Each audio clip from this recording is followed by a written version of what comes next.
Stay on the goddamn path and be careful. Because if you start to mess around and you deviate, especially if you know that you're deviating, things are not going to go well for you. And that idea is everywhere. And I think it's right. I think the idea is right, because there aren't that many ways of doing things right, and there's a lot of ways of doing things wrong. And if you do things wrong, the consequences of doing them wrong can be truly catastrophic. You know, one of the things I learned from reading Viktor Frankl first, but then Alexander Solzhenitsyn, who I think did a deeper job, was that, and Václav Havel thought the same thing, that these people were very much trying to understand what happened in places like Nazi Germany and in the Soviet Union. Solzhenitsyn's Gulag Archipelago is a particularly good analysis of what happened in the Soviet Union.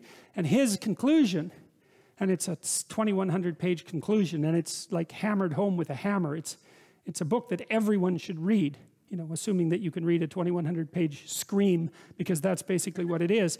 You know, first of all, what he does is document just how terrible things were in the Soviet Union between 1919 and 1959.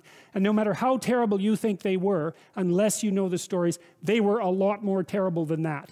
And they were terrible personally, because everyone lied. They were terrible in families, because 2 out of 5 people were government informers. They were terrible among friends, because no one could tell each other the truth. They were terrible socially, because the whole system was corrupt and ran on slave labor. And they were terrible philosophically, because the doctrine of man upon which the state was founded was hopeless and nihilistic. And they were murderous, destructive, and genocidal. It's like they got it wrong at every single level of analysis simultaneously. And the question is, why? And Solzhenitsyn's answer, and to some degree Viktor Frankl's answer as well, and Václav Havel, and I would say also Nelson Mandela and Gandhi, they all ended up in the same conceptual sphere. And the answer was because individual people lived crooked lives. Because individual people swallowed lies and spoke them and didn't stand up for the truth. And the corruption that spread from each individual pulled the entire state mechanism into that corruption and made everything into hell. You know, there are other theories. Obedience, right? That's kind of the Milgram idea, from that it's easy to make human beings obedient to people in authority. And I've explored that idea quite a bit with regards to what happened, for example, in the Nazi concentration camps. And yes, you can set circumstances up so that people are likely to be obedient to orders that are pathological. There's no doubt about that. And yes, sometimes that's indicative of the weakness of their character, but that's not the issue. And the idea that what happened in Nazi Germany was because a population of good people listened to a tiny minority of bad people, that's really not a good theory. The Nazi ethos was there at every single level of the social organization, right? Right from the personal, right from the familial, all the way up to the leadership. It was the same thing all the way up and all the way down. And the same thing in the Soviet Union. There's a line in the Old Testament, you know, that the fear of God is the beginning of wisdom. And I can tell you one of the things that frightened me badly was the realization from reading Solzhenitsyn and a variety of other things that I was reading at the same time, that Dostoevsky as well, because he makes the same point. He said that a human being is not only responsible for everything they do, but for everything that everyone else does.